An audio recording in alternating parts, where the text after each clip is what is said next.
Kita mulai lagi ya. Assalamualaikum warahmatullahi wabarakatuh. Selamat siang, salam sejahtera buat kita semua.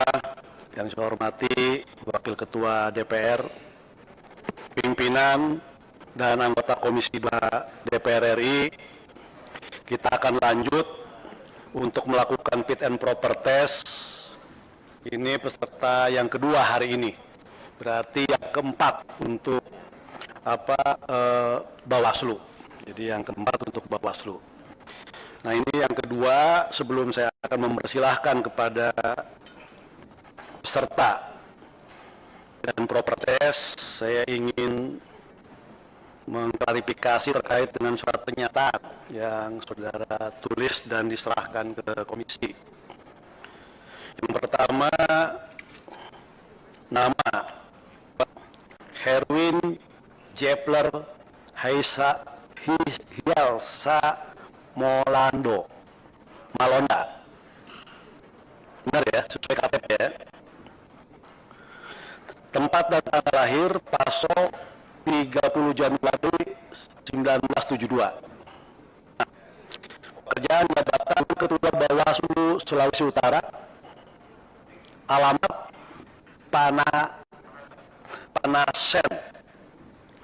Panasen Gang 3, Kecamatan Kakak Barat, Kabupaten Minahasa, Sulut. Jadi sesuai dengan surat pernyataan dan sesuai dengan KTP.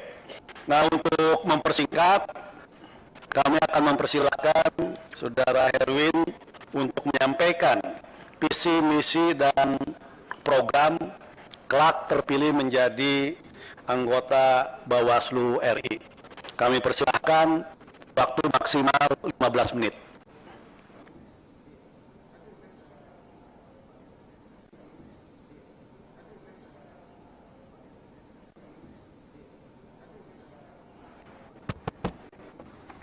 Izin pimpinan buka masker.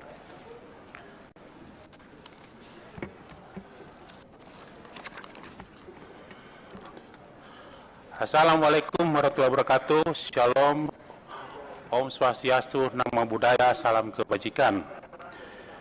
Terima kasih pimpinan atas waktu dan kesempatannya kepada saya, Herwin Jepler Haisa Malonda, untuk menyampaikan visi misi apabila terpilih sebagai anggota Badan Pengawas Pemilu Republik Indonesia periode 2022 tahun sampai 2027. Kita tahu bersama bahwa terkait dengan pemilu 2024 yang menjadi sasaran kita ke depan dalam kurun waktu 2022 sampai 2027, mohon lanjut materinya, itu terkait juga bagaimana problematika yang kita temui. Saat ini juga masih kita menemukan bahwa masih COVID-19 yang bisa saja di 2004 masih terjadi. Kemudian terkait dengan problem teknis yang harus dipikirkan irisan antara pelaksanaan pemilu dan pemilihan kepala daerah di tahun 2022. Kemudian terkait dengan bagaimana pengaturan, perbedaan pengaturan hukum di Undang-Undang 7 tahun 2017, di Undang 1 2012 yang diubah dalam Undang-Undang 10 2016. Kemudian terkait dengan pemutaran daftar pemilih, beban penyelenggara yang kita bersama di tahun penyelenggaraan, kemudian penggunaan hak suara, kemudian problem ketaatan peserta pemilu dan penyelenggara ad hoc yang menjadi catatan kita bersama terkait dengan tugas mereka ke depan. Nah, oleh karena itu, maka berdasarkan problematika itu, saya memaparkan terkait dengan visi saya sebagai anggota Bawaslu nanti adalah bagaimana pengawasan pemilu yang profesional, partisipasi, berintegritas, berkeadilan, dan ramah lingkungan. Nah, berdasarkan visi ini, maka saya menetapkan 3 misi. Lanjut, itu pertama bagaimana kualitas Bawaslu ini sebenarnya kan ada tiga fungsi yang harus diperhatikan, bahwa 3 fungsi pencegahannya, fungsi pengawasannya, dan fungsi penindakan yang terdiri dari penanganan pelanggaran dan penyelesaian sengketa. Oleh karena itu, maka dalam visi yang pertama bagaimana kualitas pencegahan ini kita harus kedepankan, kita harus tingkatkan sehingga nantinya persoalan-persoalan yang timbul bisa diminimalisir atau dihindari. Yang kedua, kita akan membuat inovasi terkait dengan pengawasan yang kreatif dan inovatif. Kemudian bagaimana masyarakat sipil turut serta bersama-sama dengan Bawaslu dalam melakukan pengawasan partisipatif. Yang kedua adalah terkait dengan kualitas penindakan pelanggaran pemilu dan penyelesaian sengketa pemilu yang menjadi kewenangan Bawaslu supaya nantinya bisa memberikan keadilan bagi semua pihak yang ditangani oleh Bawaslu. Yang ketiga terkait internal, bagaimana semuanya ini akan berhasil ketika kualitas sumber daya manusia yang melaksanakan semua kegiatan sehingga nantinya kualitas sumber daya manusia kita akan tingkatkan, termasuk juga nantinya penerapan tata kelola organisasi yang profesional, akuntabel, dan ramah lingkungan. Lanjut, berdasarkan 3 misi ini maka ada beberapa program yang saya coba tawarkan dalam kesempatan yang penuh berbahagia saat ini. Adalah pertama adalah kita berupaya nantinya ada semacam reformasi itu terkait dengan standar tata laksana pengawasan. Tanggung jawab pengawasan itu dibebankan kepada Bawaslu, tanggung jawab akhir. Dia akan meranger seluruh jajaran pengawasan mulai di tingkat provinsi sampai dengan di tingkat pengawas TPS. Nah, oleh karena itu maka penyusunan tata laksana ini harus kita reformasi lagi dengan mengurangi aspek administrasinya, hal-hal yang penting yang menjadi catatan yang perlu supaya nantinya dia fokus kepada potensi pelanggaran yang krusial, sistematis dengan memperhatikan manajemen risiko pemilu dan tata kelola lingkungan yang baik dan sehat. Bahasa saya adalah green election, menggunakan hal-hal yang mengurangi penggunaan kertas dan sebagainya. Yang kedua adalah untuk setelah standar laksana itu maka secara internal ada sekolah pengawasan pemilu yang dipersiapkan oleh Bawaslu dengan 2 konsep terkait dengan ini adalah bahwa terkait dengan kompetensi teknis maka bisa saja berdefisi, tapi yang paling penting adalah bagaimana melakukan kegiatan pelatihan sekolah ini membuat seluruh jajaran ini solid, bahwa merasa bahwa ini salah satu kesatuan antara satu orang, satu divisi dengan divisi yang lain.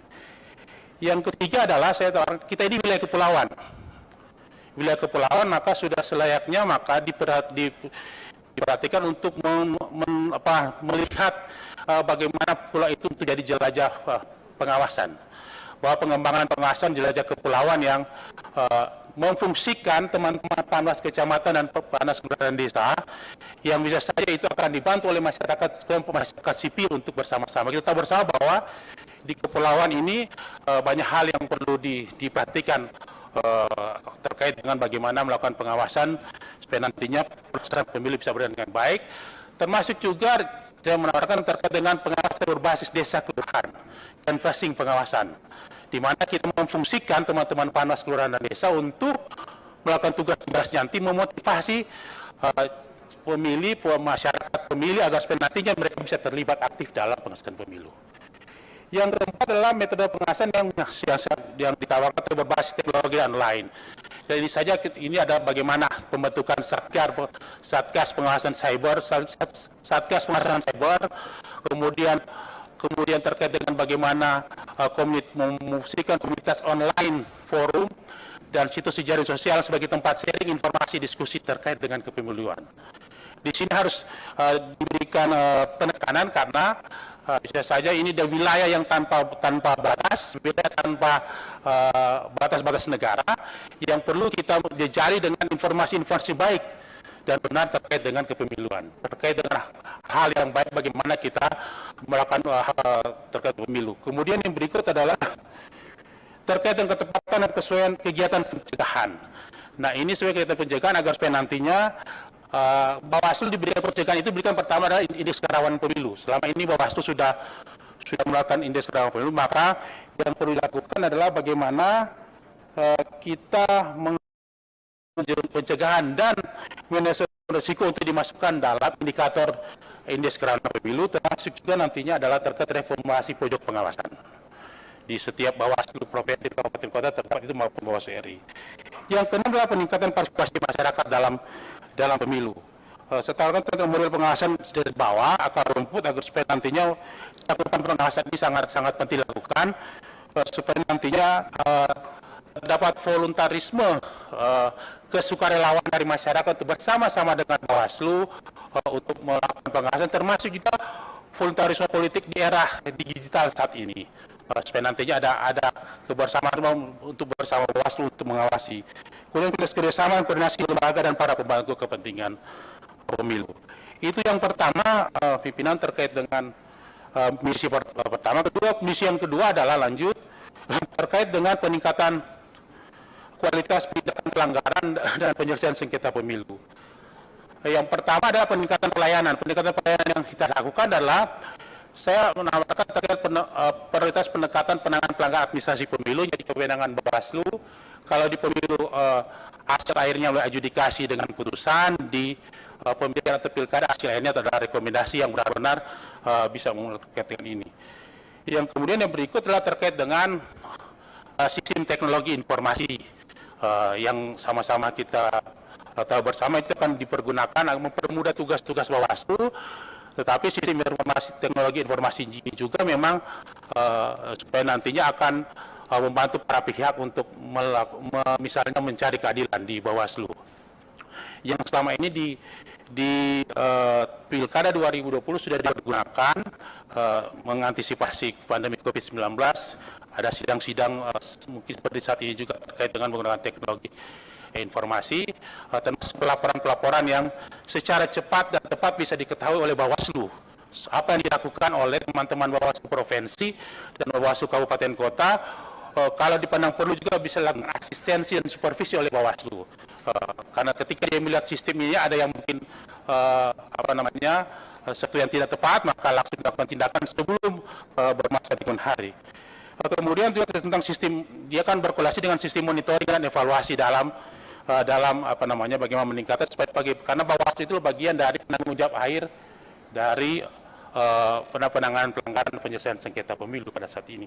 Di satu sisi dia akan memberikan pelayanan kepada publik, pada pencari keadilan, tapi di sisi lain dengan sistem informasi dan sistem monitor evaluasi ini, maka Bawaslu ini akan secara internal akan mengevaluasi, memonitor apa yang dilakukan teman-teman Bawaslu Provinsi dan Bawaslu Kabupaten Kota supaya nantinya bisa terarah tugas-tugas yang dilakukan.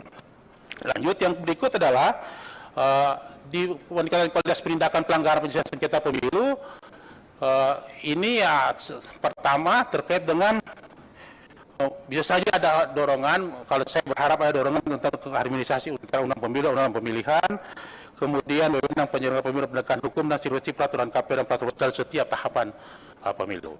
Bisa saja ada beberapa yang miss antara peraturan KPU dan peraturan Bawaslu, yang memang satu sisi bilang terbuka, satu sisi bilang tertutup, yang memang harus disinkronisasi. Yang kedua adalah tentang penegakan hukum pemilu.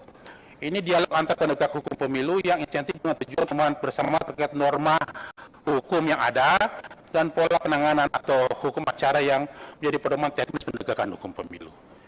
Kemudian yang ketiga adalah ini semua satu kesatuan penyelenggara pemilu, KPU, Bawaslu, DKPP, hendaknya di forum koordinasi antar lembaga penyelenggara pemilu lebih intensif dilakukan dalam membahas tentang problematika, potensi masalah, termasuk juga bagaimana pemahaman bersama terkait dengan tugas-tugas yang dilakukan oleh Bawaslu yang mengacu kepada ketentuan norma yang ada di undang-undang maupun peraturan KPU, tentu saja dengan nantinya akan dikonsultasikan dengan DPR, lebih khusus Komisi 2. Yang keempat adalah tentang forum bersama. Ini forum bersama dengan penegakan hukum dengan para ahli, ini para legal, supaya nantinya para legal bisa mengetahui apa sih sebenarnya yang menjadi tugas Bawaslu, dan setiap penanganan pelanggaran pemilu atau penyelesaian sengketa yang dilakukan oleh Bawaslu kita diskusikan, termasuk juga nantinya dengan para ahli ini mereka juga akan saya dimintakan untuk menjadi ahli dalam sidang-sidang adjudikasi atau penyelesaian sengketa di Bawaslu. Yang terakhir ini terkait kajian dan advokasi hukum. Secara kelembagaan ini harus disiapkan oleh Bawaslu supaya nantinya ketika turun ke bawah adalah itu terkait dengan arahan yang satu kesatuan, tidak berbeda antara satu dengan yang lain di antara pimpinan. Nah, ini kalau ada satu kesatuan secara cepat dan tepat, maka pembentukan helpdesk kajian dan advokasi secara kelembagaan memberikan inisiatif kepada pengambil keputusan advokasi hukum dalam menghadapi masalah hukum. Termasuk juga dengan bagaimana mengambil kebijakan yang dilakukan oleh teman-teman. Bisa saya ini akan ada di tingkat RI yang dibantu oleh teman-teman Bawaslu provinsi. Itu tentang misi kedua. Misi ketiga adalah lanjut terkait dengan kualitas sumber daya manusia dan penerapan tata kelola organisasi yang profesional serta berdampak lingkungan. Pertama ada proses rekrutmen Bawaslu dan pengasihat ad hoc yang memang berlaku bersama. Kalau lihat peraturan undang-undang sekarang di bulan April, Mei memang sudah mulai dengan pembentukan Bawaslu provinsi. Nah, oleh karena itu maka tawaran saya adalah bagaimana dilakukan cepat prioritas individu yang memiliki integritas, rekam jejak, pengalaman dan kerja sebagai pengawas pemilu. Yang kedua adalah rencana kerja anggaran satuan ini terkait juga dengan job analysis. Ini secara ke depan ini terkait dengan kesekretariatan.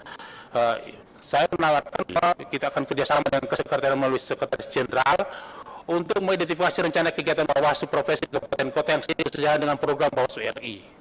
Apa sih sebenarnya yang menjadi persoalan antara top down yang jadi arahan RI maupun bottom up yang menjadi kebutuhan dari Bawaslu provinsi dan kabupaten kota. Kemudian terkait dengan metode pengangkatan tepat profesional memperhatikan beban kerja juga tercik wilayah masing-masing provinsi kabupaten kota, dan ketiga adalah investasi kebutuhan sarana untuk menjadi kerja pengawasan pelanggaran penyelesaian sengketa. Yang keempat, mengembangkan kapasitas ini yang sangat penting sekali, termasuk juga nantinya ini akan berbasis teknologi informasi. Yang kelima, kurikulumnya, kurikulum ini Bawaslu ada lembaga yang baru, Puslitbang Diklat, yang memang akan mempersiapkan itu agar supaya nantinya disiapkan kurikulum untuk meningkatkan kapasitas baik pimpinannya, komisionernya maupun sekretariat yang sebagai supporting system. Kemudian yang berikut adalah ini job analisis peningkatan kualitas profesional, integritas, integrasi SDM. Ini harus diperhatikan. Ini terkait dengan sekretariat, penempatannya sesuai dengan beban kerja, kemudian kompetensi dan pembinaan sikap mental, spiritual, jasmani, rohani secara berkala. Bisa saja hal ini ada misalnya kan ada beban kerja, maka akan dicek lagi apakah jajaran ini secara psikologi bisa bekerja dengan baik, secara jasmani bisa saya ada kegiatan-kegiatan yang bisa menunjang fisik, misalnya ada olahraga sebagainya, dan ada pimpinan-pimpinan kelurahan yang bisa saja ada kuliah 7 menit, supaya selain itu memberikan motivasi juga untuk menjaga integritas penyelenggara. Yang berikut adalah sistem monitoring evaluasi kinerja. Kita berharap lembaga ini bekerja secara kolaboratif, semua bekerja, tidak ada yang ada beban kerja berat, ada komisioner yang tidak bekerja, ada komisioner yang bekerja sangat berat berdasarkan divisi masing-masing. Semua harus bekerja, semua anggota Bawaslu, semua pengawas pemilu, dan itu ada sistem monitoring. Ada catatan-catatan terkait dengan KPI yang sudah ada key personal indikator yang ada di peraturan Bawaslu nomor 6 2000 tentang Restra dan peraturan Bawaslu tentang teknis pengawasan. Akan lihat dia melakukan apa, supaya nantinya secara kelembagaan ditahu. Dan kedua adalah masyarakat publik akan mengetahui si A di provinsi B, si C provinsi kabupaten kota A, dia melakukan apa pada saat tertentu. Jangan sampai kinerja itu hanya diukur secara kinerja secara kelembagaan, tapi kinerja secara personal tidak bisa diukur, sehingga akhir-akhirnya dia tidak tahu dia bekerja apa pada sebenarnya ini. Jangan sampai dia lembaga ini semacam robotik untuk itu. Dan yang terakhir pimpinan adalah saya menawarkan terkait dengan bahwa kita punya tanggung jawab terhadap lingkungan ini. Pemilu adalah pemilu yang boleh dikatakan 2 tahun pelaksanaannya, maka ada tanggung jawab 2 tahun lebih, tanggung jawab lanjut mengembangkan kelembagaan pengawasan pemilu ramah lingkungan. Bisa saja saat ini kita akan bersama-sama untuk mengembangkan bahwa kewajiban membawa tumbler sebagai yang memang secara perilaku, termasuk juga memfungsikan di kampanye agar supaya nantinya melindungi pohon dan sebagainya untuk kita mengembangkan kelembagaan pengawasan pemilu ramah lingkungan. Demikian pimpinan yang bisa saya sampaikan terkait visi misi saya sebagai calon anggota Bawaslu RI. Terima kasih. Selamat siang. Terima kasih Saudara Herwin atas pemaparan terkait misi dan visi serta program. Untuk itu saya akan mempersilahkan kepada Bapak Ibu untuk mendalami, menanyakan dan mengklarifikasi terkait dengan apa saja yang sudah disampaikan oleh saudara calon komisioner, saudara Herwin. PDIP, Ihsan, silakan Pak Ihsan. Terima kasih Ketua. Assalamualaikum warahmatullahi wabarakatuh. Selamat pagi menjelang siang dan salam sejahtera untuk kita semua. Yang saya hormati pimpinan DPR RI yang sudah hadir dengan kita bersama selama 3 hari ini, dan insya Allah ini hari yang terakhir. Pimpinan Komisi 2 dan seluruh anggota yang saya banggakan, Saudara Herwin selaku calon anggota Bawaslu RI tahun 2022. Saya tidak akan panjang lebar karena dari pengalaman kami 3 hari kemarin, Pak Herwin, kalau nanyanya 5 menit, nanti jawabnya bisa 5 menit. Sedangkan waktunya sangat terbatas, dan ini sepertinya masih ada sekitar 6 orang lagi yang harus kami fit and proper. Jadi kami singkat-singkat saja. Yang pertama, dari pemaparan Saudara Herwin tadi dijelaskan banyak sekali terobosan baru, ya, yang akan diaplikasikan ketika nanti saudara menjadi anggota Bawaslu. Dan itu kami sangat senang dan kami sangat mendukung. Dan dengan tujuan satu-satunya mewujudkan demokrasi yang berkualitas. Tadi ada masalah sekolah pengawasan pemilu, jelajah pengawasan, yang canvassing tadi, peningkatan partisipasi masyarakat, pembentukan Satgas Cyber. Namun di sisi lain, kami melihat ini pasti akan ada imbasnya kepada anggaran. Bagaimana saudara menyikapi hal ini, di mana anggaran yang diajukan itu untuk 3 tahun berturut-turut sebesar yang kemarin kami terima kurang lebih 22 triliun. Ya, 22 triliun dibagi atas 3 tahun, dan itu difokuskan atau secara di lapangan mayoritas akan dititik beratkan kepada kawan-kawan kita ad hoc Panwas. Padahal saudara tadi menyatakan akan menerapkan program-program baru yang akan menyerap cukup waktu, tenaga, dan juga anggaran. Bagaimana saudara menyikapi ini? Itu yang pertama. Yang kedua, pimpinan, kita tahu semua bahwa Undang-Undang Nomor 7 Tahun 2017 adalah sebuah transformasi undang-undang yang menguatkan kewenangan Bawaslu, yang bukan lagi nanti hasil keputusan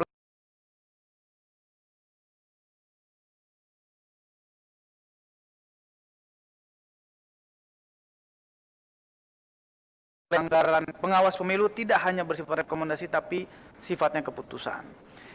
Kami melihat di sini ini adalah sebuah kewenangan yang luar biasa, ya. Dan ini untuk di-challenge pasti akan banyak step-step atau akan banyak prosedur yang harus dilalui seperti itu. Nah, bagaimana saudara menyikapi dengan kewenangan yang luar biasa ini pasti beriringan dengan kewajiban yang juga besar, gitu ya. Dan ini sangat syarat dengan kepentingan politik. Kami tahu bahwa proses fit and proper ini dilakukan di Komisi 2 yang notabene anggotanya semua yang punya suara adalah berasal dari partai politik. Ya, jadi saudara pasti akan didukung oleh partai politik. Bagaimana saudara menyikapi ini, karena kedepannya kewenangan yang sangat luar biasa ini pasti berhubungan erat dengan kita semua yang ada hadir di sini, terutama partai-partai politik. Terima kasih pimpinan. Bila taufiq wal hidayah. Wassalamualaikum warahmatullahi wabarakatuh. Terima kasih Pak Ihsan Yunus. Berikutnya kami persilakan dari Golkar. Siapa?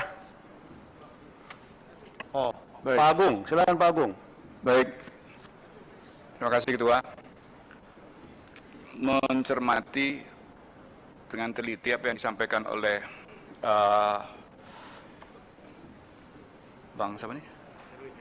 Bang Herwin tadi, kami sangat tertarik dan membuat beberapa catatan. Utamanya adalah konsep saudara Herwin dalam rangka membuat metode pengawasan berbasis online. Yang ingin kami tanyakan, konsep gagasan saudara untuk membentuk Satgas Pengawasan Cyber ini kira-kira menggunakan dukungan teknologi yang seperti apa? Yang ada di Komisi 2 ini, selain anggota tetap, saat ini ikut menguji saudara, ikut mendengarkan rencana-rencana saudara jika terpilih sebagai komisioner Bawaslu. Yang ingin ditanyakan, jangan sampai nanti konsep saudara ini justru menimbulkan ekonomi biaya tinggi, belanja teknologi, sementara operator-operatornya belum tercukupi, belum siap. Bapak harus mempertimbangkan bagaimana sumber daya manusia Bawaslu yang ada di daerah-daerah, provinsi, kabupaten, kota, bahkan sampai ke tingkat basis. Ya, tidak gampang loh itu melakukan cyber pengawasan. Kalau hanya menggunakan media sosial saja dipentelengi, itu pun juga butuh beberapa tenaga. Diawasi, diamati ya. Itu butuh tenaga yang tidak sedikit dan intensitas kerjanya juga butuh waktu yang durasi yang cukup lama. Sungguh pun demikian sangat membutuhkan juga SDM yang memang dia ramah dengan media sosial. Lah bagaimana mungkin akan membentuk cyber pengawasan sementara saudara belum punya action plan-nya? Ini tolong dijelaskan kepada kami.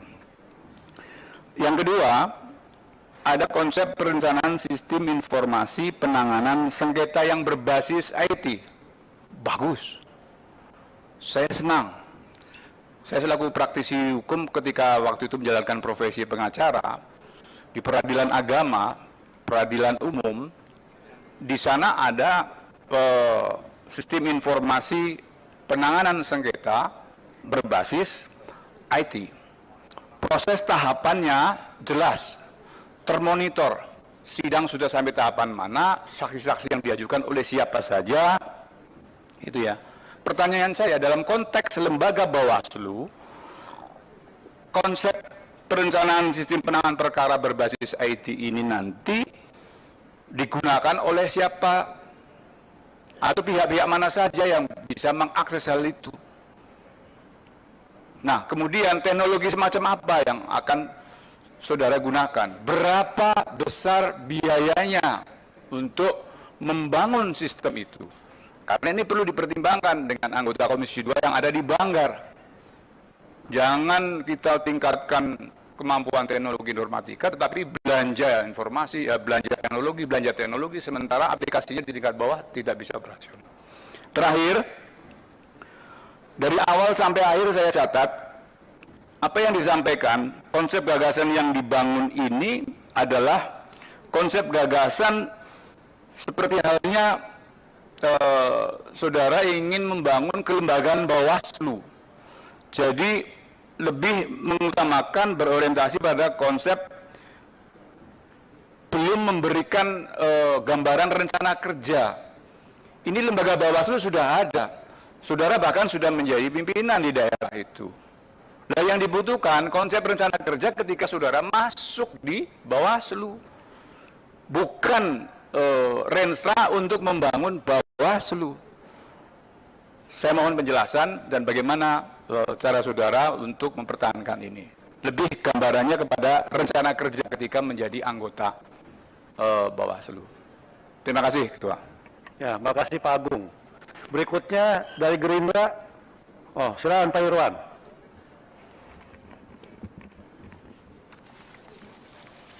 Assalamualaikum warahmatullahi wabarakatuh. Sampai. Terima kasih pimpinan. Yang saya hormati Bapak Pimpinan DPR RI yang sudah 3 hari berturut-turut ini dari pagi sampai malam menemani kita semua, juga kepada pimpinan Komisi 2 dan rekan-rekan dari Komisi 2 yang saya hormati. Assalamualaikum warahmatullahi wabarakatuh. salam sejahtera, Om Swastiastu, Namo Buddhaya. Juga kepada Pak Herwin, selamat sudah masuk di dalam 10 besar untuk sebagai calon anggota Bawaslu Republik Indonesia. Mudah-mudahan terpilih, Pak. Jadi saya ingin mencermati, Pak, dari paparan yang Pak Herwin sampaikan di sini mengenai pemutakhiran dari DPT, Pak. Di sini kan di paparan Bapak tadi menyampaikan bahwa ada permasalahan-permasalahan mengenai pemutakhiran dari DPT, Pak. Di sini kira-kira Bawaslu ini kan tugas dan tanggung jawabnya adalah pencegahan, pengawasan, dan penindakan, Pak. Juga bagaimana mengawasi daripada netralitas AN, TNI, Pak, ya. Itu juga sebagai tugas di Bawaslu. Terkait dengan pemutakhiran data DPT ini, Pak, ya, dari DPT, bagaimana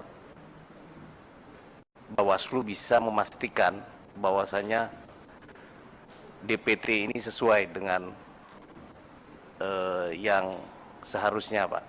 Pemilih ini, data pemilih ini penting, Pak, karena dari pemilu ke pemilu selalu jadi masalah, Pak.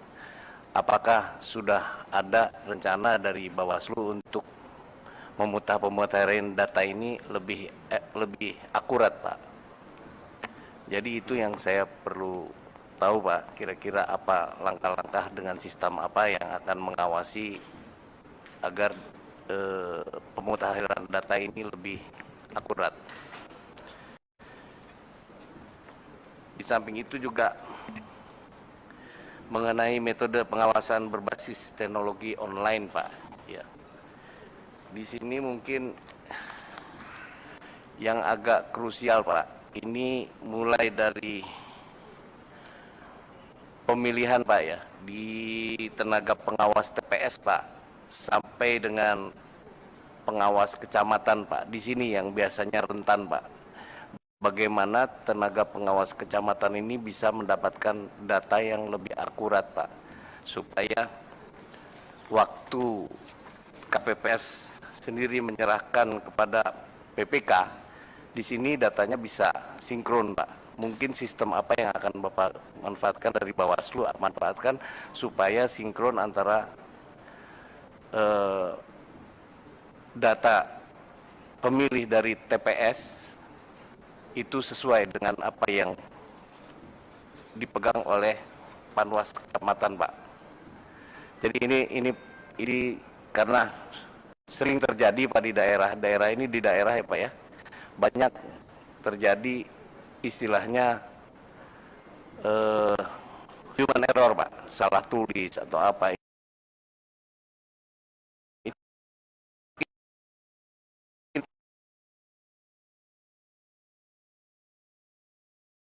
Tuan Ardi Hasman. Berikutnya saya persilahkan dari Nasdem Pak Jaki Uli. Selamat pagi Bapak Wakil Ketua DPR yang bisa menemani kami sudah beberapa hari, pimpinan rapat yang saya hormati, Bapak Herwin yang mengikuti fit and proper pada hari ini dari Bawaslu. Saya mulai dari problematik pemilu serentak. Tadi yang disampaikan di sini, dipaparkan di situ. Saya ingin minta penjelasan. Karena problematik yang kita kadang-kadang daripada Bapak dari Sulawesi Utara, saya tahu bahwa daerahnya itu berpulau-pulau, itu juga salah satu problematika. Sebisanya dalam ini saya sampaikan pendapat saja, kalau kita menyusun problematika, disebutkan di situ problematika yang betul-betul serius yang mesti terpecahkan. Karena pada nyataannya, problematika itu akan timbul pada saat sudah kita melaksanakan tugas, terutama dalam pemungutan suara nantinya. Itu salah satunya. Kalau kita bilang sekarang misalnya karena COVID-19 itu nasional, Pak. Tapi kadang-kadang perlu kita juga melihat bahwa ada hal-hal khusus yang harus kita perhatikan, yang menjadi perhatian Bapak sebagai Bawaslu. Kemudian mengenai paparan dari visi dan misi, Pak. Saya lihat di sini diantaranya adalah peningkatan kualitas sumber daya manusia. Dan intinya ada penguasaan teknologi informasi. Nah, di sini yang menjadi pertanyaan saya, apakah Bapak sudah memikirkan bagaimana kita menerapkan TI ini pada daerah-daerah tertentu yang memang secara geografis tidak memungkinkan penggunaan IT secara baik. Sebagai contoh, saya dari daerah NTT, itu berpulau-pulau, Pak.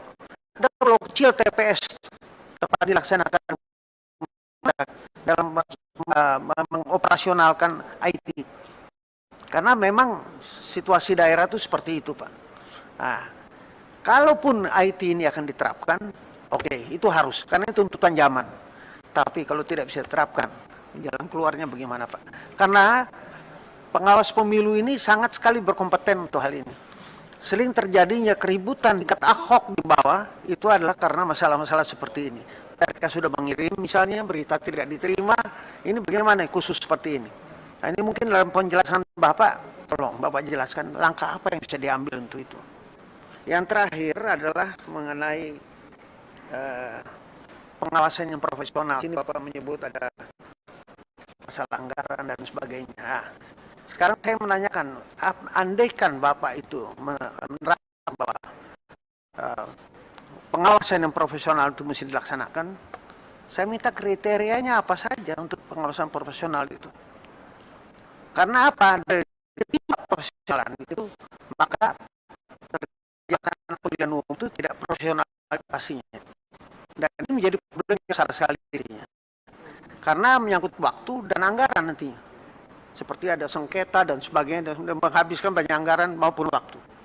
Saya rasa itu saja dari kami. Terima kasih. Assalamualaikum warahmatullahi wabarakatuh. Terima kasih Pak Jaki Uli. Berikutnya dari PKB. Tela, silakan, Tela. Izin Pak Kapoksi. Assalamualaikum warahmatullahi wabarakatuh. Terima kasih atas waktu dan kesempatannya Bapak Wakil Ketua DPR yang kami hormati, Pak Pimpinan Komisi 2, Pak Saan yang selalu terus mendampingi, dan juga seluruh anggota Komisi 2. Tadi menarik apa yang disampaikan presentasi dari Bang Edwin terkait dengan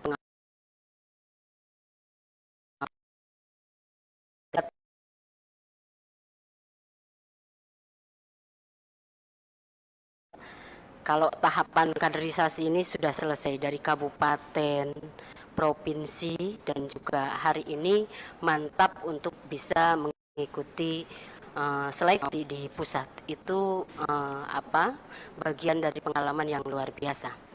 Terus juga saya apresiasi dari Sulut untuk Indonesia hadir menjadi pengawas atau anggota Bawaslu. Ada beberapa hal yang perlu menjadi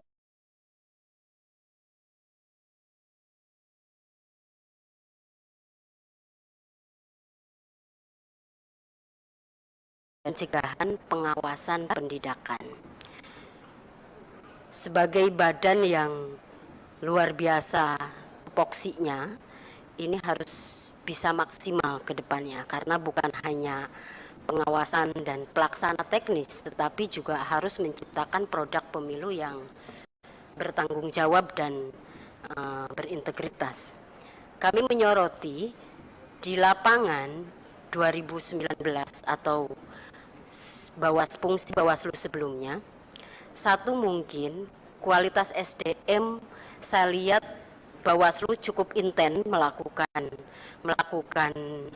pembekalan, tetapi memang belum sampai ke tingkat bawah, yang akhirnya itu mempengaruhi soal integritas pengawasan di lapangan. Jadi terkait dengan integritas pengawas di lapangan, mungkin kalau level pusat, provinsi, kabupaten cukup memahami apa itu tugas dan fungsi pengawas. Tetapi kalau sudah kecamatan, ke desa, bahkan pengawas TPS,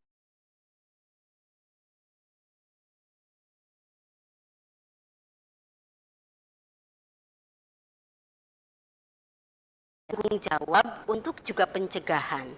Nah, ini diharapkan ke depan dari mulai pusat sampai tingkat bawah ada kesamaan frekuensi dalam memahami bagaimana melakukan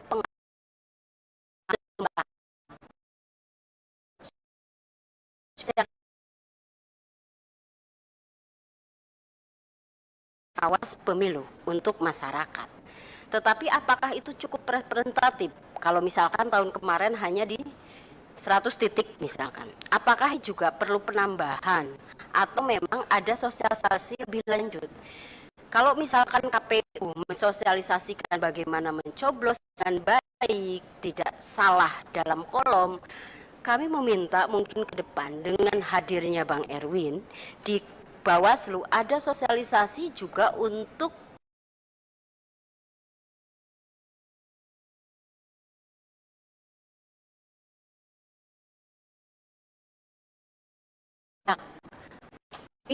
yang bisa dipertanggungjawabkan.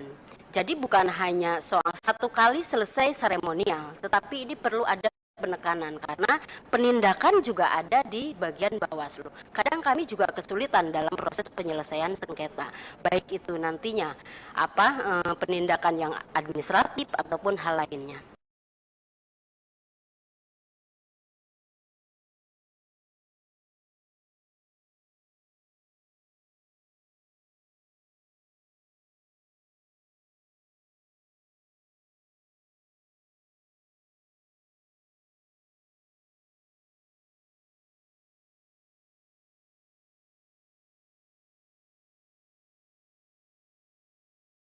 Programnya atau misalkan dalam peserta pemilu legislatif menjalankan programnya, tetapi di satu sisi ada pemahaman yang berbeda dengan pengawas.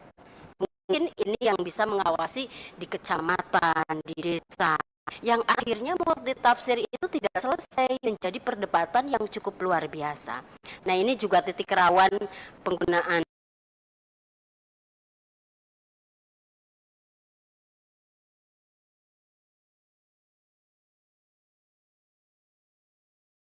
anggota Bawaslu ke depan, dan mudah-mudahan masuk dalam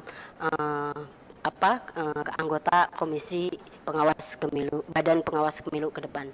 Terima kasih pimpinan, mungkin itu yang menjadi catatan kami. Assalamualaikum.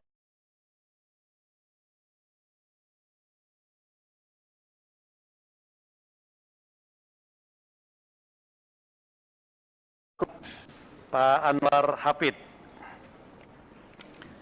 Bismillahirrahmanirrahim. Assalamualaikum warahmatullahi wabarakatuh. Selamat pagi, salam sejahtera buat kita sekalian. Om Swastiastu, Namo Buddhaya, salam kebajikan. Yang kita cintai dan kita banggakan Bapak Wakil Ketua DPR RI yang alhamdulillah sehat selalu mendampingi kita dalam acara ini. Yang saya hormati para pimpinan, para anggota Komisi 2, dan yang saya banggakan Pak Erwin Malonda, ya Pak. Saya mau tanya dulu Pak Erwin, Malonda ini bersaudara dengan Pak Saifullah Malonda? Marga sama kayaknya. Marga, oh ya. Kepala dinas saya Pak dulu. Saya kira ada Bapak bilang tadi langsung ada hubungannya, berarti saya punya ikatan emosional gitu. Pak Erwin, saya mendengar secara teknis yang Bapak paparkan tadi ini, saya kira itu luar biasa menjadi tugas komisioner Bawaslu. Dan Bapak memang sangat menguasai secara teknis. Saya tidak ingin hari ini menanyakan ke Bapak soal hal teknis, tapi ada beberapa hal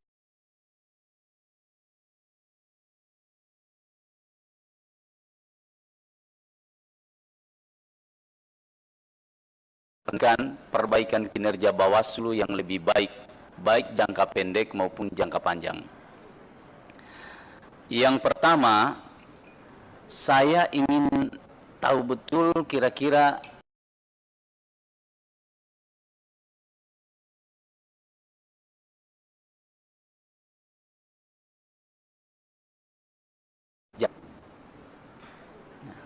nanti tolong dijawab ini kenapa penting, karena kenyataan di lapangan banyak rekomendasi Bawaslu tidak diindahkan oleh KPU.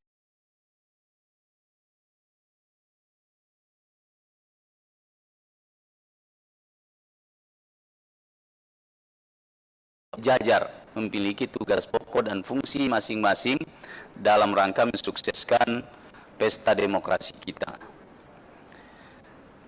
Yang kedua, layaknya misalnya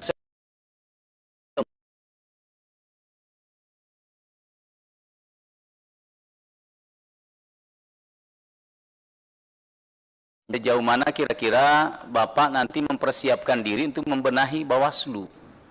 Nah, salah satu hal yang saya dari beberapa paparan yang sudah ada dari baik KPU maupun Bawaslu, saya belum dengar. Mudah-mudahan Bapak bisa menjelaskan ke saya sehingga saya lebih yakin lagi. Soal kinerja Bawaslu yang Bapak inginkan.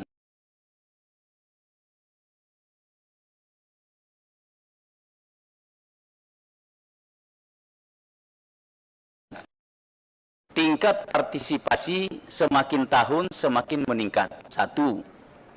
Nah, Bawaslu tentu kita juga berharap bahwa hari pemilu ke pemilu sengketa pilkada itu akan semakin berkurang. Itu menurut saya. Atau bisa saja dibalik. Kalau Bawaslu berhasil berarti semakin banyak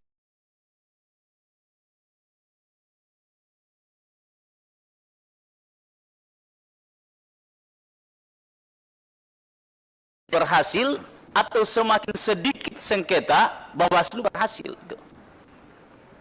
Nah, kalau saya, pandangan saya bahwa kalau misalnya sengketa pilkada itu berkurang dari pemilu ke pemilu, berarti Bawaslu berhasil melakukan pencegahan terhadap upaya-upaya pelanggaran pemilu itu sendiri. Nah, ini kira-kira kalau pemilu 2019 berapa banyak kasus yang diselesaikan di lapangan, kemudian diselesaikan di Mahkamah Konstitusi, menurut Bapak targetnya bisa menurunkan berapa persen kira-kira? Kalau ini bisa dijawab, saya kira ini komisioner Bawaslu yang insya Allah mudah-mudahan nanti bisa memperbaiki kinerja atau kualitas pelaksanaan pemilu kita tahun 2024. Yang ketiga, yang terakhir, berkaitan dengan SDM, Pak Win. SDM ini saya banyak ya menemui di lapangan sumber daya manusia dari petugas-petugas kita Bawaslu. Ini yang perlu dirubah nih.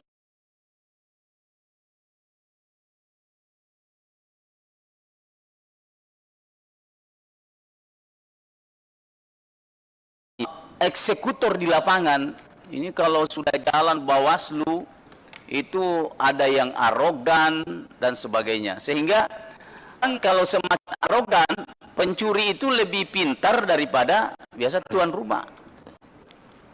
Karena arogannya biasa ya, makanya orang juga berusaha mencari celahnya di mana. Nah, saya ingin kalau Pak Herwin nanti terpilih menjadi komisioner, robah ini performance ini. Jangan ikut-ikutan misalnya seperti aparat memang yang ditugaskan oleh negara untuk melakukan penindakan. Saya berpikir aparat Bawaslu ini harus memberikan pendidikan kepada masyarakat supaya masyarakat itu secara langsung seperti cita-citanya Bapak tadi, bahwa pengawasan itu bersifat partisipatif dari bawah. Dan kalau itu terjadi, maka insya Allah money politik dan pelanggaran-pelanggaran penggunaan kekuasaan itu akan bisa kita cegah kalau rakyat yang melakukan pengawasan. Tapi kalau hanya mengandalkan Bawaslu, kita masih akan susah untuk kita mendapatkan itu.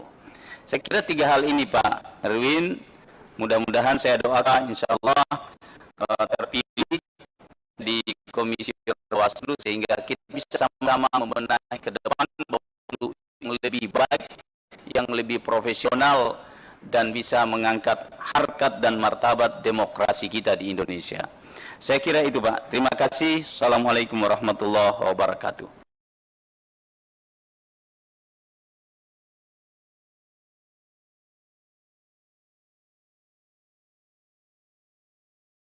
Saya hormati pimpinan DPR, pimpinan komisi, anggota, dan Pak Dr. Herwin G.H. Malonda. Luar biasa tadi paparannya, tapi kemudian saya ingin mendalami karena dari paparan Pak Herwin tadi, saya tidak melihat ada sebuah breakthrough terhadap persoalan-persoalan kusutnya itu ada di mana. Karena saya memahami Pak Herwin ini dari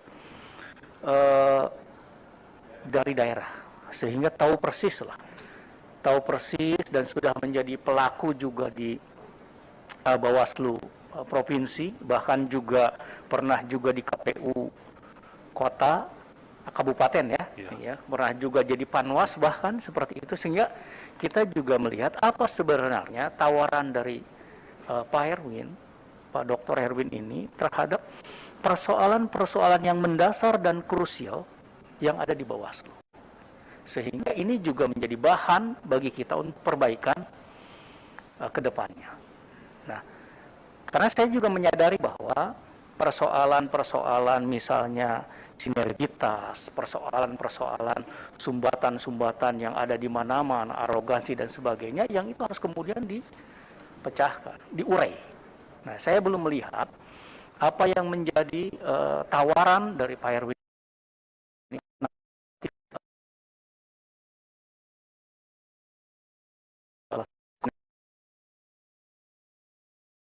Terima kasih. Assalamualaikum warahmatullahi wabarakatuh. Terima kasih Pak Teddy. Berikutnya kami persilakan dari PAN. Siapa Pak Gaus yang diperintahkan? Oh, Ibu Dian. Silakan Ibu Dian. Terima kasih pimpinan, seperti biasa atas instruksi Abu ya.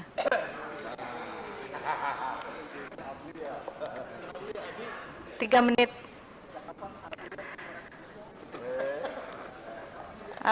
Pak Herwin Malonda, selamat datang.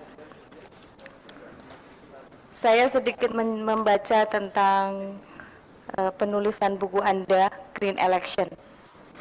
Saya tertarik tentang penyelenggaraan pemilu ramah lingkungan. Kita ketahui bersama, pada akhir-akhir tahun 2019 itu, dengan bertambahnya partai politik yang bergabung dalam pemilu, otomatis bertambah juga para caleg-calegnya, terus kampanyenya semakin banyak, baliho tersebar di mana-mana. Saya sering lihat juga, uang nanti yang nomor 2 Pak, ini pohon dipasangin, foto-foto dipasangin juga dengan berbagai media untuk kampanye. Apalagi di daerah, di Jakarta aja seperti itu Pak. Jadi tahun kemarin aja, kalau saya pribadi alhamdulillah saya tidak melakukan itu, saya sesuai prosedur. Tapi saya masih lihat banyak sekali di pohon-pohon yang dipasangin banyak gambar-gambar kampanye.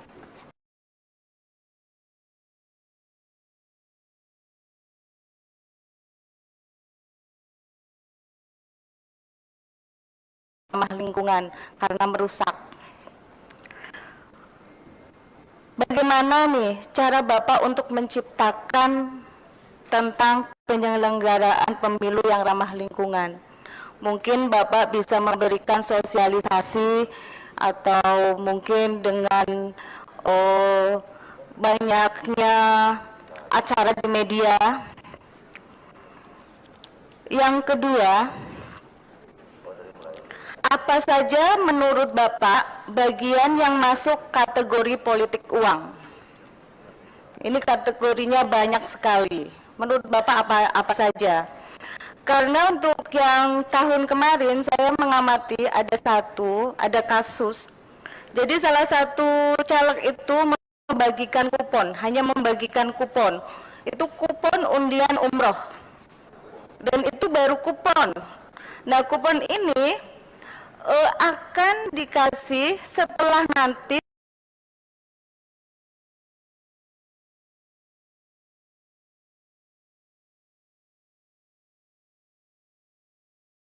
dengan hal-hal seperti ini. Apakah itu salah satu pelanggaran dalam politik uang atau merupakan pelanggaran yang lainnya? Mungkin itu saja contohnya, Pak Herwin. Terima kasih. Wassalam. Terima kasih Ibu Dian Komah. Berikutnya dipersilakan dari P3, tidak perlu yang perintah, Mas Awik.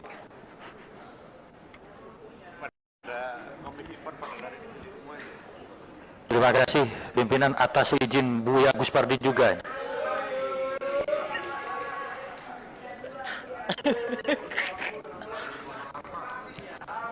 Kalau maskot harus disebut itu kan. Maskot Komisi 2 ya. Assalamualaikum warahmatullahi wabarakatuh.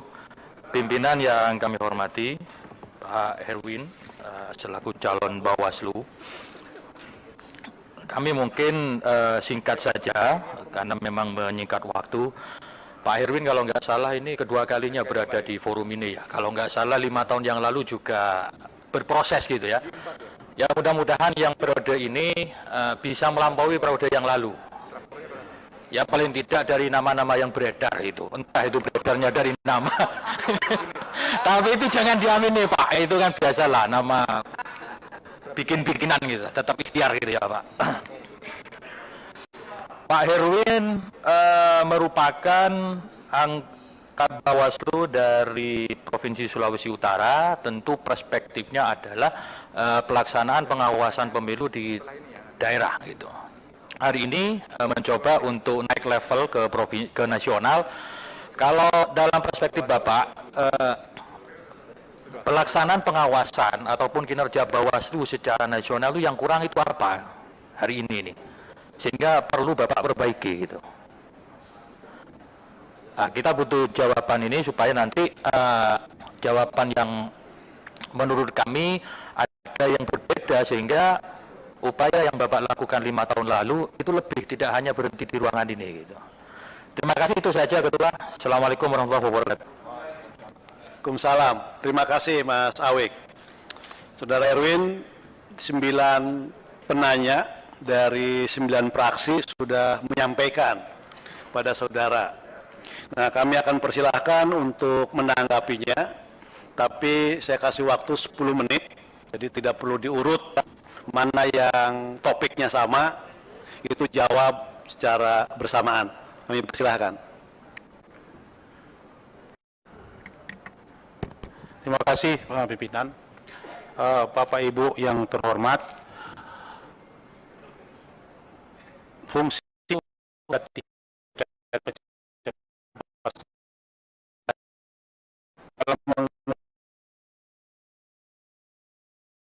yang diperlukan adalah bagaimana kita secara konsisten dan maksimal melaksanakan tugas. Ketika dipilah mana yang akan diprioritaskan bersama, maka saya mulai dari urutan-urutan saja.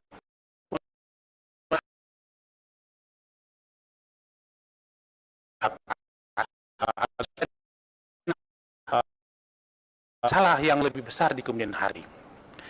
Pencegahan itu kan di peraturan Bawaslu dan kita sepakai bersama bahwa itu bisa dilakukan dengan pertama memetakan indeks kerawanan, kemudian juga nantinya melakukan sosialisasi.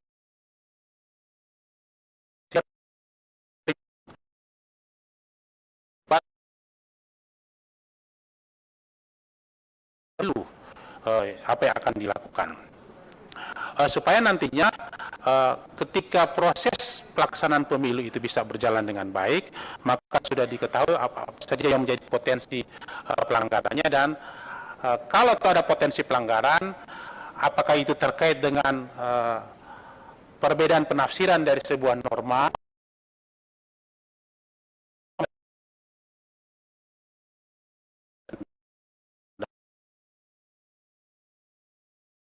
karena kita mau sosialisasikan apa yang akan dan telah kita lakukan supaya nantinya ada keterbukaan terkait dengan ini. Maka ketika ada pertanyaan bahwa indikator pencegahan kan kinerjanya diukur adalah seberapa meningkatnya tidak terjadinya pelanggaran penyelesaian sengketa di kemudian hari. Tidak terjadi masalah di kemudian hari, maka fungsinya adalah di situ. Orang tidak akan melakukan perbuatan-perbuatan yang melanggar aturan perundang-undangan, berarti indikatornya terkait juga bagaimana kesuksesan dari pencegahan yang bisa kita lakukan. Pencegahan itu bisa saja dilakukan kalau kita transparan ke publik apa yang akan dilakukan. Maksud tawaran saya terkait juga dengan secara regulasi itu disampaikan terkait dengan kinerja daripada pengawas pemilu tersebut sebenarnya. Kinerja itu bukan cuma sekedar diukur dari kinerja kelembagaannya, tetapi kinerja diukur dari kinerja personalnya. Supaya nantinya bisa secara bersama-sama. Saya menawarkan terkait dengan monitoring kinerja pengawas pemilu yang publik bisa mengakses itu. Monitoring itu bisa saja terkait dengan yang pertanyaan di bawah penjelasan sengketa ini masing pihak yang akan terlibat sama-sama seperti mengakses data-data atau ada keperluan-keperluan di Mahkamah Konstitusi atau minimal seperti yang di Dewan Kehormatan Penyelenggara Pemilu. Sehingga masyarakat lebih tahu, termasuk juga yang berpeserta pemilu yang akan dilakukan penanganan pelanggaran dalam hal adjudikasi dan penyelesaian sengketa. Nah, untuk itu memang diperlukan yang namanya sistem informasi. Sistem informasi bisa saja dikembangkan seperti sistem informasi yang sekarang, yang sudah dilakukan oleh Bawaslu, karena saya bagian dari dalamnya, atau juga ada pengembangan yang lebih itu akan dikhususkan terkait dengan anggaran.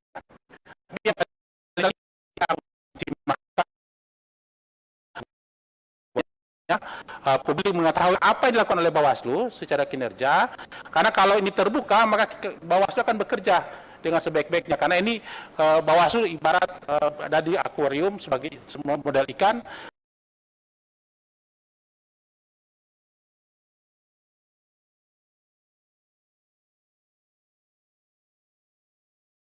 Dengan secara detail. Terkait dengan anggaran dan sebagainya, memang ini akan kita pilih. Di Bawaslu memang ada RKAKL. Sudah ini tentang anggaran ini memang kita akan melihat saja terkait dengan bisa terjadi misalkan penetapan kegiatan di tingkat RI dengan kebutuhan di tingkat provinsi kabupaten kota.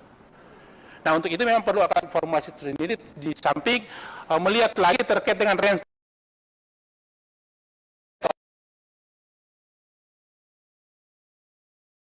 AKL.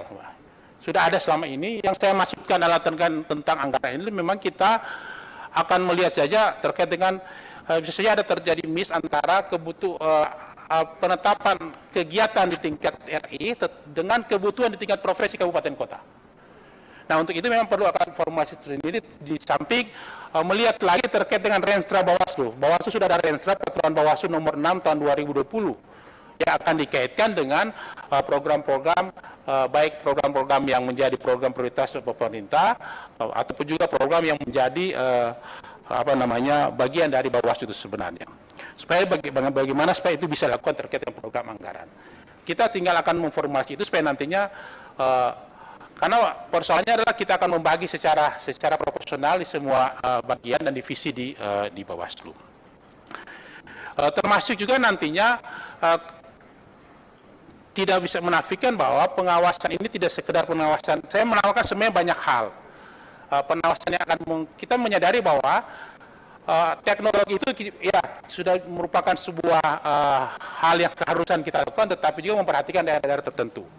Wilayah Indonesia sangat luas. Saya berada di wilayah di kepulauan di Sulawesi Utara yang banyak blank spot, masih ada yang perlu ada peningkatan. Interupsi pimpinan. Sedikit sebelah kanan pimpinan. Ya, silakan Mas.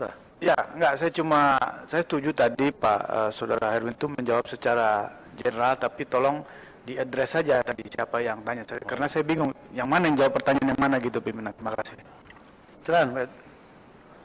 Oke, terima kasih. Jadi ini Pak Ihsan tadi yang saya katakan terkait dengan anggarannya, imbasnya, memang kita harus perhatikan bersama. Nanti kita formasikan lagi bagaimana terkait dengan perlu anggaran, termasuk juga nantinya terkait dengan kewenangan adjudikasi. Saya berharap penanganan pelanggaran di Bawaslu kita fungsikan adjudikasinya, administrasinya, yang tentu saja perlu kita koordinasikan, ada hal tentu koordinasikan terkait dengan hukum acara, prosedur yang terkait dengannya, termasuk juga mengevaluasi, memonitor kewenangan adjudikasi Bawaslu. Itu adalah kewenangan yang sangat full power kalau tidak diawasi dengan ketat. Saya pikir kita berharap juga pastilah Komisi 2 akan melihat ini kewenangan Bawaslu untuk kewenangan adjudikasi ini, termasuk juga bagaimana nantinya putusan-putusan dari Bawaslu itu bisa memberikan rasa keadilan bagi semua pihak. Apalagi nanti kita khususkan apakah memang nantinya dalam pemungutan suara, hasil pemungutan suara itu adalah bagian dari kewenangan adjudikasi yang memang kita serahkan ke Mahkamah Konstitusi untuk adjudikan terkait dengan hasil. Kemudian Bapak Ibu tadi sudah saya singgung terkait dengan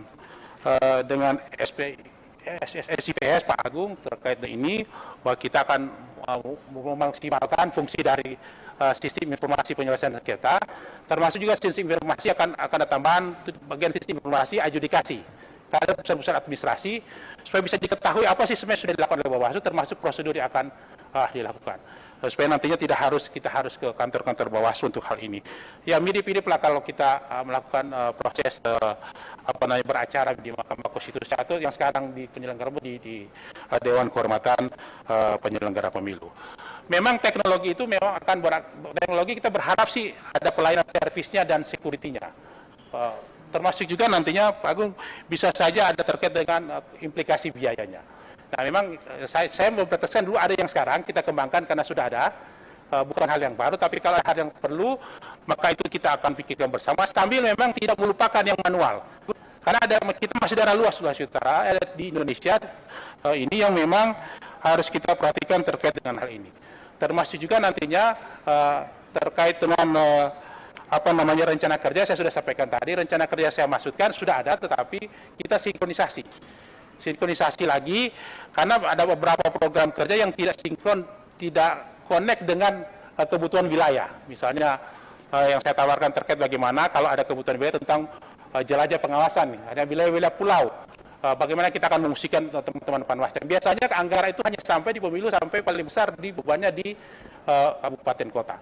Bagaimana kita mengungsikan teman-teman Panwascam supaya nantinya jelajah pengawasan dan canvassing itu bisa difungsikan.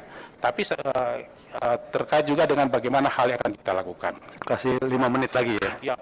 Kemudian Pak Irwan terkait dengan daftar pemilih, kita tahu bersama bahwa data pemilih ini sebenarnya kan data pemilih yang menghasilkan tentang mutakhir, komprehensif, akuntabel dan transparan. Tugas Bawaslu sebenarnya memastikan apakah data ini bisa dilakukan. Kita akan maksimalkan itu dan memberikan saran perbaikan kepada KPU di setiap tingkatan supaya nantinya mengurangi gesekan di tingkat nasional. Kami sudah lakukan itu. Kalau contoh saya sudah kami lakukan dengan teman-teman KPU Provinsi Sulawesi Utara ketika ada persoalan-persoalan data pemilih. Data pemilih ini kita selesaikan kalau ada persoalan-persoalan yang memang kebersamaan dengan Bawaslu. Bawaslu akan aktif untuk memantau sekaligus memberikan informasi termasuk dari saran perbaikan. Kemudian Pak Jeki ini mantan Kapolda saya ketika saya ketua Panwas Minasa.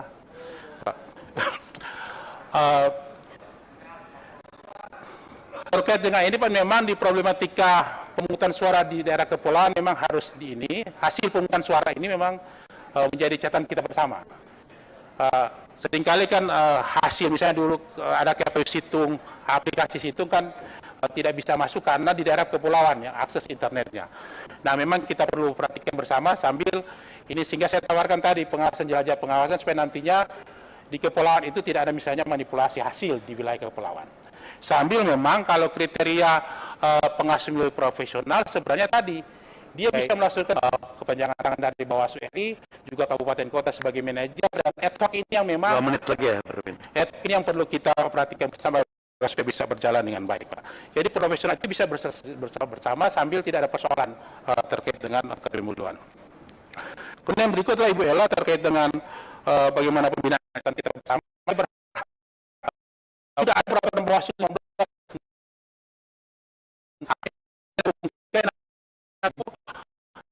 Bawaslu RI walaupun tidak semua tetapi secara tanggung jawab dia akan mengerti apa dilakukan oleh seluruh jajaran.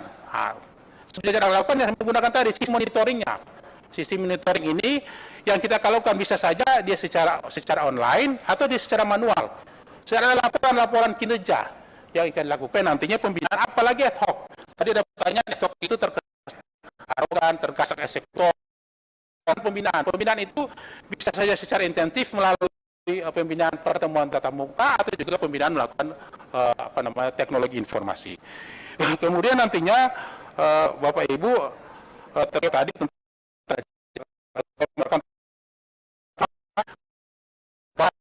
bagian dari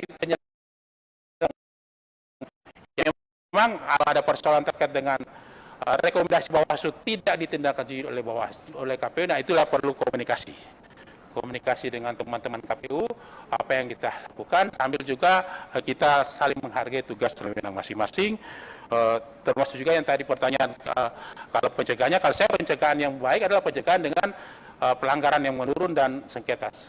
Sulawesi Utara Pilkada 2020 indeks kerawanan pemilu ditetapkan oleh Bawaslu RI paling tinggi se Indonesia. Tapi apa yang terjadi ketika hasil pemungutan suara tidak ada gugatan sengketa proses tidak di Bawaslu Provinsi, Bawaslu Kabupaten Kota, untuk MK tidak ada gugatan MK, dan di Kabupaten Kota hanya dismisal di 2 kabupaten. Apa yang kita lakukan adalah tadi kita melakukan tindakan pencegahan secara masif kepada semua pihak, termasuk kepada peserta pemilu dan sebagainya. So, nantinya itu bisa kita maksimalkan dengan sebaik-baiknya. Termasuk juga persoalan mendasar yang akan lakukan tadi adalah bagaimana kita mengetahui apa kita sih bekerja apa di Bawaslu. Sebenarnya nantinya Bawaslu saya menawarkan ada yang namanya help desk, lembaga konsultasi secara kelembagaan supaya nantinya dia mengetahui ke bawah bisa dikontrol apa yang akan menjadi kebijakan keputusan yang diambil oleh KPU. Karena tanggung jawab itu adalah RI Undang-Undang 2017.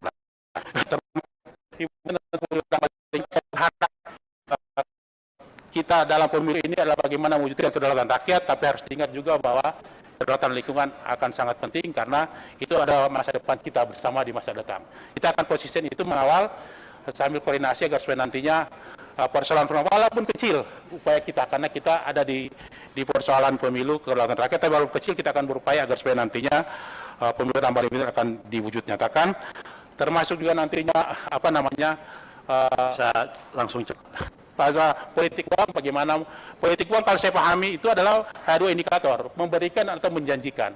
Nah, kalau ada unsur itu maka bisa masuk dalam kategori politik uang, apapun istilah yang terkait dengan mempengaruhi sebuah proses pemilihan. Termasuk juga nantinya pengawasan yang salahnya kurang adalah bagaimana kita mau memfungsikan pengawasan di media online. 1 menit. Pak, nanti mohon karena waktu udah habis, pimpinan nanti Bapak bisa jelaskan di media juga karena itu menyangkut kebersamaan kita juga. Terima kasih pimpinan. Ya. Jadi nanti apa yang disampaikan cukup untuk menjadi catatan untuk nanti kita menentukan dalam pemilihan jawaban. Jadi silakan kasih waktu untuk Pak Awik. Oke, terima kasih. Jadi yang kurang adalah bagaimana kita melakukan yang saya katakan pengawasan cyber Satgas Pengawasan ini, karena ini hal yang baru kita fungsikan ini. Kita melakukan literasi pemilu kepada publik melalui media sosial supaya nantinya informasi menyesatkan, informasi yang tidak benar tentang pemilu, tentang hoax, tentang ujaran kebencian, tentang politik identitas ini bisa kita imbangi supaya nantinya masyarakat akan tercerahkan untuk hal ini. Termasuk juga nantinya kalau ada potensi pelanggaran bisa kita lakukan penindakan supaya nantinya pemilu yang laksanakan pemilu akan berjalan dengan baik, berkualitas, juga damai di kemudian hari. Terima kasih. Cukup Pinan. Terima kasih Saudara Herwin. Bapak Ibu sekalian, kita sudah mendengarkan pemaparan dan sekaligus juga jawaban dari Saudara Herwin terkait dengan pertanyaan-pertanyaan yang Bapak Ibu sampaikan. Mudah-mudahan apa yang disampaikan oleh Saudara Herwin bisa meyakinkan Bapak Ibu anggota Komisi 2 yang akhirnya bisa memilih Saudara Herwin. Dan sekaligus juga kita berharap Saudara Herwin berdoa agar nanti malam bisa terpilih menjadi anggota Bawaslu. Atas nama Komisi 2 DPR RI, saya mengucapkan terima kasih kepada saudara. Semoga saudara tetap sehat dan semoga bisa terpilih menjadi anggota Bawaslu RI. Tanpa mengurangi rasa hormat, kami persilahkan saudara untuk meninggalkan ruangan ini. Terima kasih.